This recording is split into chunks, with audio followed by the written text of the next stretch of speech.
Help is on the way. Welcome to Biblical Musings. This is part 2 of Psalm 10. Our previous part, we kind of had to end on a down note because we only went halfway through Psalm 10. We stopped at verse 11. Stopped with verse 11, pardon me. And the message of that first part seemed to be that the bad guys are beating up on the little guys, beating up on the people of God, beating up on the poor, the unfortunate, and so on and so forth. And who is there that can rescue them? It seems like the evil people are always winning, does it not? It seems like the good guys are always getting beat up a little bit. Well, help is on the way is the message, the second half of the psalm, if you will. The story doesn't end with the bad guys seem to be winning. In verse 12, we have the expression, "Arise, O Lord." Arise, O Lord. Now, we have some songs in our songbook, maybe you've sung them, where we talk about let God arise, and so on and so forth. And they're great songs, don't get me wrong. But when in the Bible we encounter the expression of the writer saying, let God arise, rise up, O Lord. This is not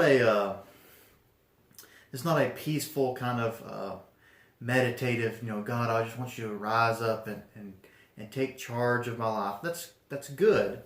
That's a great prayer to pray, but it's more of, in the context of the Bible, biblically speaking, of saying, God, we need you to rise up and take care of the evil ones. We need you to rise up as a warrior to smite the ungodly. We need rescue from affliction. We need God to come, to rise like the eagle.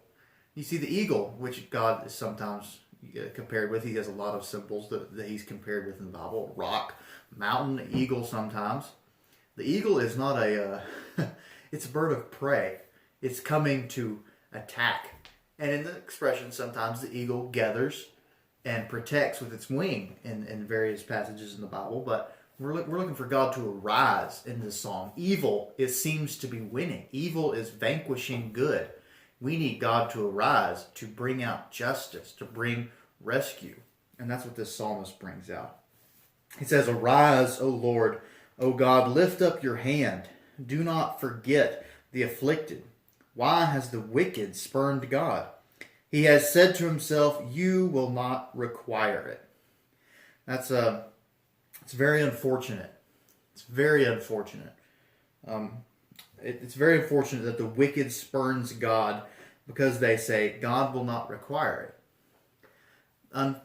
In our own society, in our own time, and I know this psalm was not written in our time, it is timeless and quite old, but in our own day and time, the concept that a loving God also has a hell where he sends evildoers has largely fallen off. Hell is almost nearly universally not believed in anymore, even by so-called Bible-believing Christians. It's not a very popular subject, and as such, it's kind of fallen by the wayside in much of thought.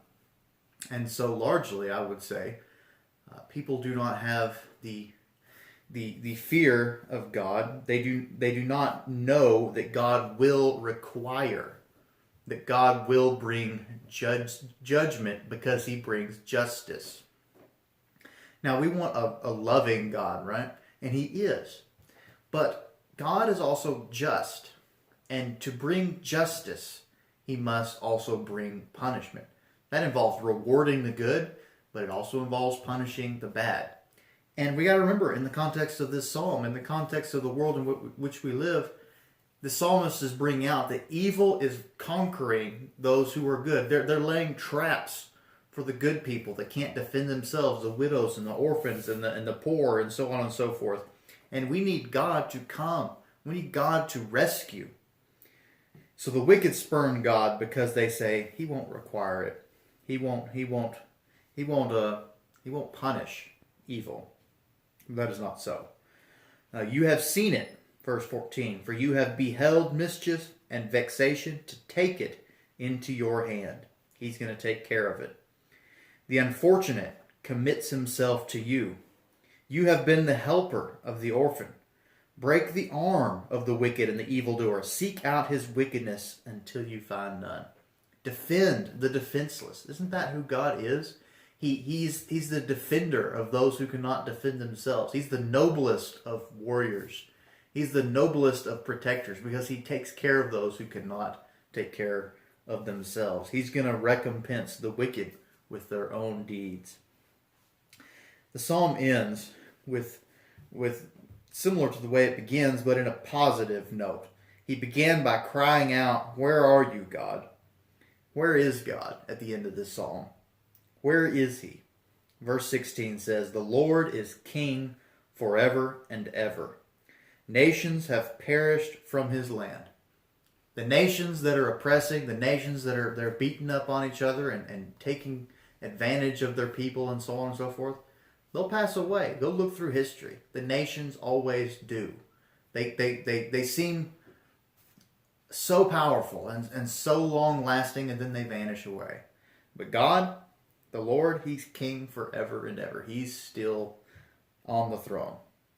O Lord, you have heard the desire of the humble. You will strengthen their heart. You will incline your ear to vindicate the orphan and the oppressed, so that man who is of the earth will no longer cause terror. I love that last part. I love that last part. Because this psalm began, "Why do you stand afar off, O Lord? Why do you hide yourself? Where are you, God? Why are you not here? Why aren't you paying attention?" And then the psalmist acknowledges at the end that God never left. He's always been there. And he's still here. And he has heard. He's inclined his ear. He's listening. He's listening for his precious ones to vindicate the orphan and the oppressed, so that man who is of the earth, not of heaven, of the earth, will no longer cause terror. He's not going to be in charge. He's not going to be able to do that forever. God will require it. He will rescue. He will bring justice. So this psalm ends kind of in the antithesis of how it began. And that's common in the Psalms. The psalmist is crying out, this is my problem. And then he ends in acknowledgement of how God is the answer to that problem. Sometimes when we're in the midst of travail and difficulty, it's difficult, sometimes not impossible, to see the light at the other side. In the midst of the valley, it can be hard to realize there's mountaintops on both sides if you just climb up. Our inclination is sometimes to stay in the valley, to not climb out, not seek God, who's always been there and is ready, and his ear is inclined. He's listening. He's ready to help. But we're not willing to turn ourselves over to him sometimes. It can be difficult, very, very difficult to see out of the valley.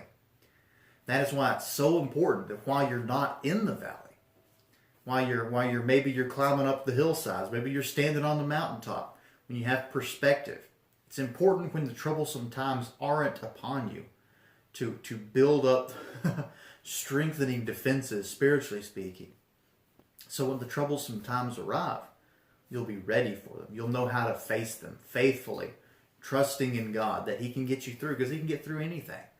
Look at all the people he was there for over thousands of years. You really don't think he has the ability to take care of your problem? He absolutely does, if you would just trust him. Seek his will. Seek his knowledge, his goodness. And he promises there will be reward for those who seek him. This has been Biblical Musings. I thank you for joining me. Till next time, God bless.